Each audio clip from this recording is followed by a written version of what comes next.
Everyone 17 दिसंबर। आज 17 दिसंबर को हमारे भारत में भी राइट ब्रदर्स दिवस को याद किया जाता है, जो कि अमेरिका का दिवस है।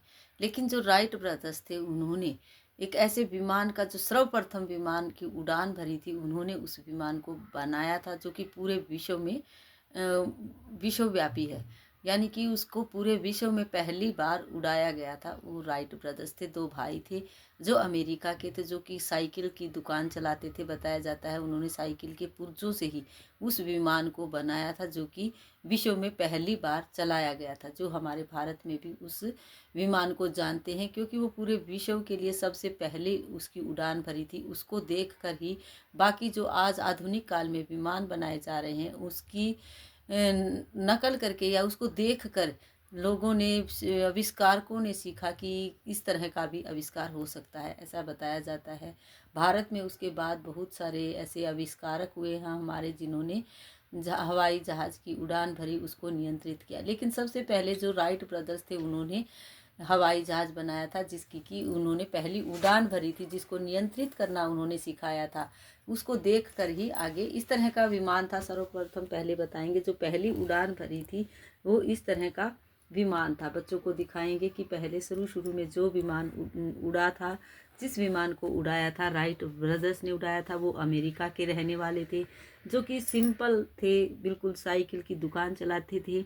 और उन्होंने साइकिल के पुर्जों से ही इस जहाज़ को बनाया था, जिसकी उड़ान पहली बार 1903 में भरी गई थी। 1903 में इसको पहली बार उड़ाया गया था, जो कि अमेरिका के आविष्कारक थे।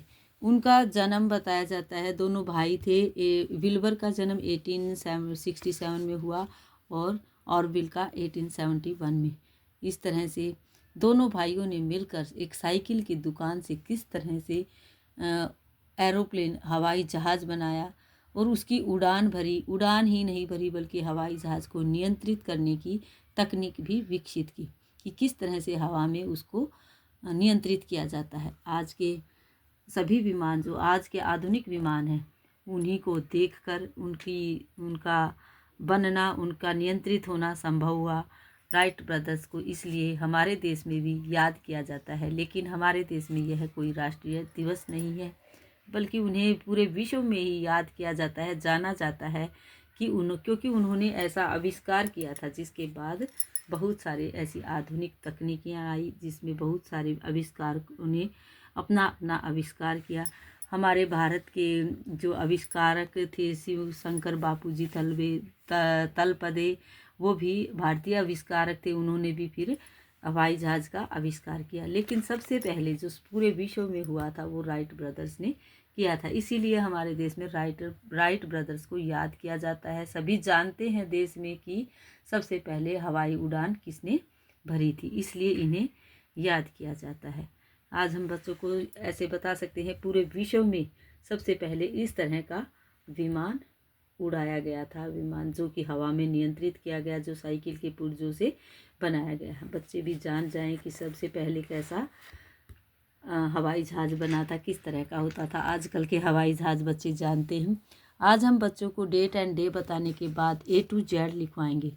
A to Z जो कि बच्चे हमारे सीख चुके हैं। इस तरह से हम A to Z बनाने के लिए, लिखने के लिए, जो हमारा ये सबसे प्रथम जो विश्व में पहला हवाई जहाज़ बना था, वो इस तरह का बना था। उसके अंदर हम बच्चों से A to Z लिखवाएंगे। इस तरह बना सकते हैं आप, या फिर हम कोई भी पिक्चर बनाकर उस पिक्चर के अंदर A to Z लिखवाएंगे, तो बच्चे खुश होकर लिखने की कोशिश करेंगे, अच्छे से लिख पाएंगे। हम यहाँ ट्राई करते हैं। इसके अंदर बच्चों को A for apple, B for ball, C for cat, D for dog, E for elephant, F for fish.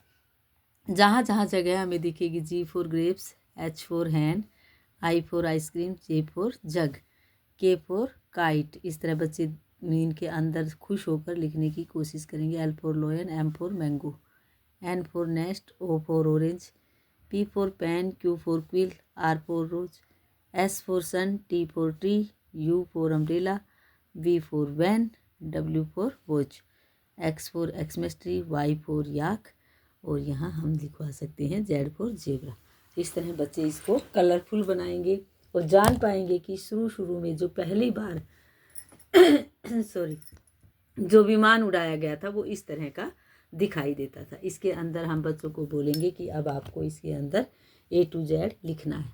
तो बच्चे इसमें खुश होकर लिखने की कोशिश करेंगे। A for apple, B for ball, C for cat. इस तरह से A to Z बच्चे लिखेंगे, सीखेंगे और खुश होकर लिखने। सबसे बड़ी बात ये होती है कि वो किसी भी कार्य को खुश होकर करते हैं तो वो अच्छा लगता है। छोटे छोटे बच्चे खुशी से जो कार्य करते हैं उसकी अलग ही बात होती है। Thank you, have a nice day. बन गया यू अच्छा नहीं बन